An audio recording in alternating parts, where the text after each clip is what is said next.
Hey everyone, it's Kenji. Today I'm going to show you how to make a Colombian dish. Actually, maybe they eat in other parts of South America too. Plantains baked with cheese and guava paste, so it's a kind of a sweet and savory thing. You might have noticed these plantains in my fridge. They are not bananas. I know people are freaking out because they're bananas. No, these are ripe plantains. So plantains, when they're green, are very starchy.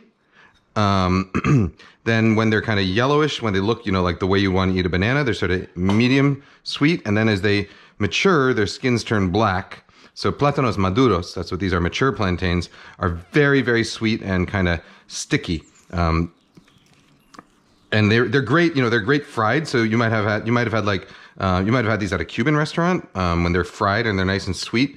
You've probably also had the green plantains that are fried. Usually what you'll do is you'll fry them once and then fry them again. Oftentimes you'll smash them in the middle. In Mexico, I believe they call those tostones, whereas in Colombia, they call them patacones. So what we're gonna do is initially we're just gonna bake them on their own a little bit with a little bit of butter. Just a couple slices of butter to melt over the top. We're gonna bake them probably 15, 20 minutes or so, just until they get nice. And what happens is they caramelize on the outside and the sweetness kind of intensifies a little bit and it gets a little bit more complex. And then after that, we're gonna split them and stuff them with guava paste and mozzarella cheese. Very, very simple dish. So these are just gonna go straight into a 400-degree oven for about 15 to 20 minutes. We'll know when they're done because they'll look done. Yeah, let's do them sideways like that. Okay. All right. I'm gonna let those go, and I'll come back and see you guys in a little bit. All right, this is baking now for 20 minutes. Those are looking real good. They start to brown a little bit and dry out a little on the outside. That's what you're looking for. And now what we're gonna do is we're gonna flip this one back up. That's upright. Looks like a banana slug. All right. And we're gonna split them open like this. Don't want to cut all the way through, you just want to slit them in half, think of them like a hot dog bun. Think of it as if you're dissecting a banana slug. And sort of expose the inside a little bit. I cut my finger in the meantime. If you saw the video I just made on sauerkraut quesadillas, you saw I explained that. Now we take mozzarella cheese. You want to get it in block form. You can also get it sliced, I guess. But this is a low moisture mozzarella, so aged mozzarella, the kind you would use for like a New York style pizza. A few slices like that. This is guava paste. You can buy this at pretty much any Latin grocer. In Colombia, it's called bocadillo, which is a very different thing in Spain. A lot of Colombian Spanish is different from, well, I guess Spanish varies from country to country around the world. But Colombian Spanish, it seems to me, is particularly different from the Spanish spoken in other countries, especially when it comes to food. In Spain, a bocadillo is a little sandwich. In Colombia, it is guava paste.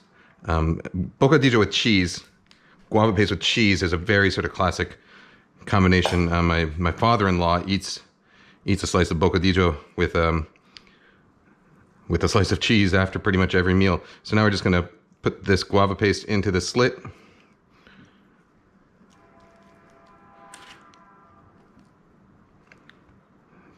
Add a little cheese in there, like 3 slices in each.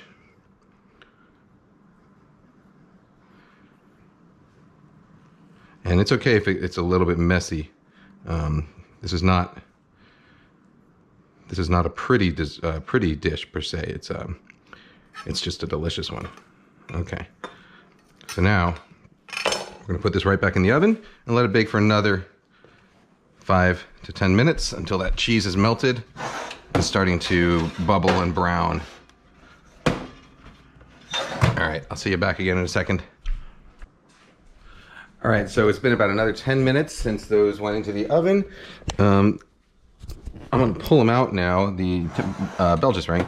I'm gonna pull them out now. So it looks like they're not, so you want them to be a little bit more brown over there, but these ends are starting to brown a little too much. So what I'm probably gonna do is I'm gonna set this on broil. And then I'm gonna stick them in there, but leave the ends kind of hanging out just a touch so that the cheese browns, but the ends don't overcook. You could also take like a little piece of foil and cover up that part that's starting to brown too fast, and that would work just fine. This will probably just take like 30 seconds or so. So I'm gonna speed it up like this. Ready?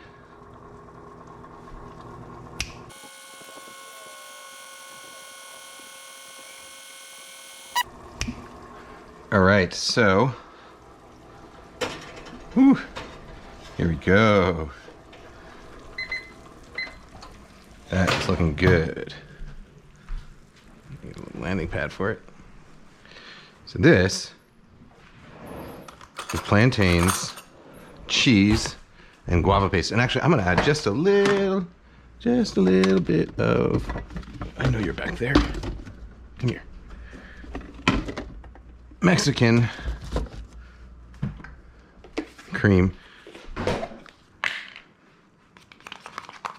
You don't have to do this bit, but if you have like Oaxacan sour cream or Colombian sour cream, even better. Suero costeño.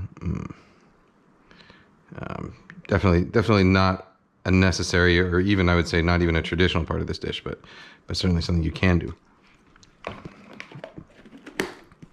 All right.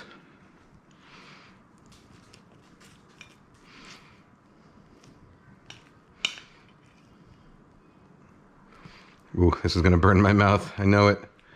I know it. It's gonna burn my mouth, and I'm still gonna do it.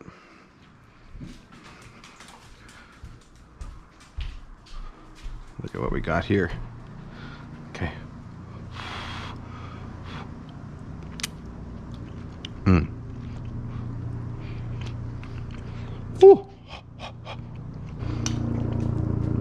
Ooh, man. If my mouth were a person right now, I'd name him Bernie.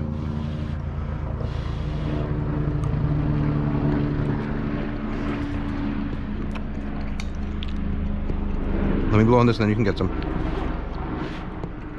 All right, sit. Sit. Shabu, sit. Good girl. Good girl. All right, bye-bye, guys.